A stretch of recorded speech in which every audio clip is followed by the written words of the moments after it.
Hello, everyone. Thank you so much. It's good to have you all here. Rest yourselves.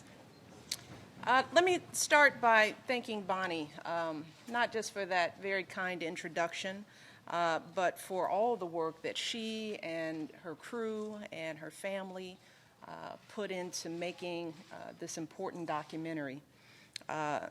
It's truly a wonderful piece. I had a chance to look at it. I just looked at it yesterday, actually, and it was very moving, very powerful.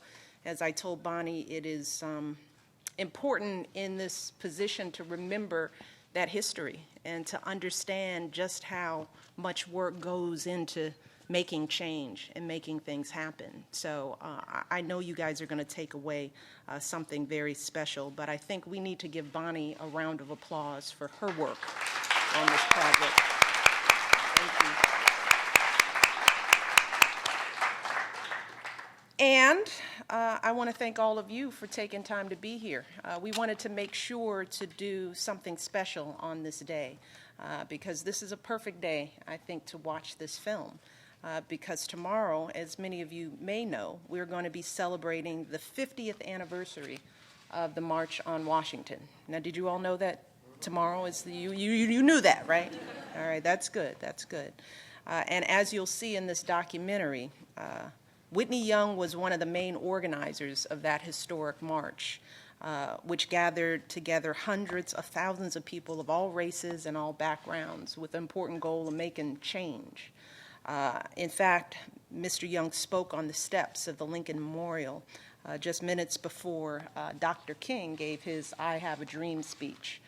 Now, Bonnie asked the question, and I was in the back, so I couldn't see the answer, but I want to see how many people had heard of Whitney Young. I didn't see a show of hands before you came here today. Yeah, that sounds about right, because the truth is that I probably wouldn't have known about him either had I not gone to Whitney Young Magnet High School in Chicago. Yes, indeed, Whitney Young.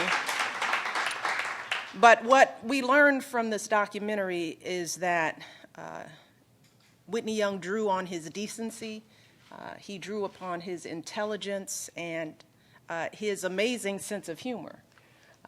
To face down all kinds of discrimination and challenges and all kinds of threats. But one of the things I want you guys to keep in mind, as Bonnie mentioned, is that what this documentary shows us is that there are so many unsung heroes in our history whose impact we still feel today. Just regular folks. They're not always going to be the Barack Obamas, the Dr. Kings, the Malcolm X's. For every Dr. King, there is a Whitney Young or Roy Wilkins or Dorothy Height, each of whom played a critical role in the struggle for change. And then there are the millions of Americans, regular folks out there whose names will never show up in the history books. I'm talking about the maids who walked miles home from work every night during the bus boycotts in Montgomery. We won't know the names of those men and women. The young people who faced down fire hoses and police dogs and angry mobs. We know some of those names, but we won't know all of them.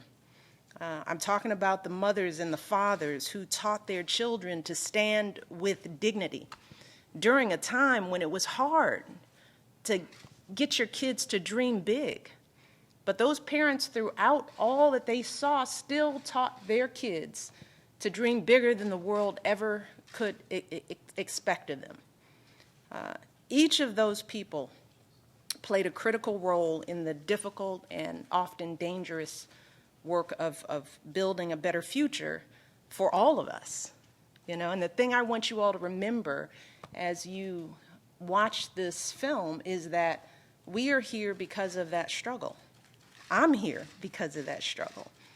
And even though you may think you have some struggles, your paths are a whole lot easier because of the work these men and women did. And today, as a result of their work, we're living in a more just and more fair society.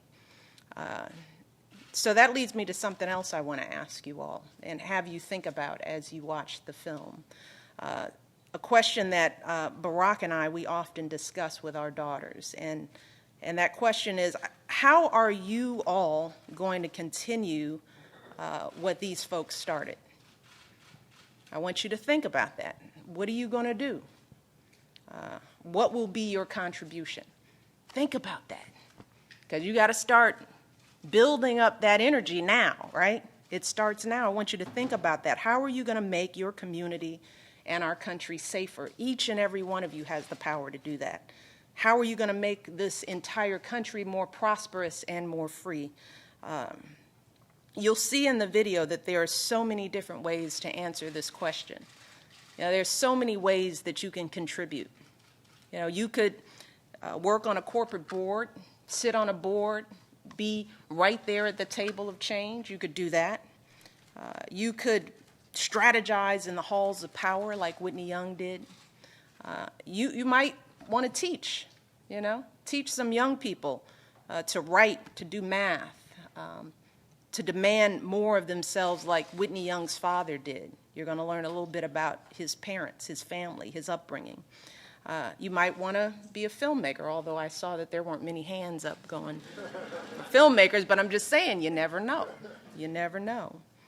Or you might want to make your mark working in a hospital.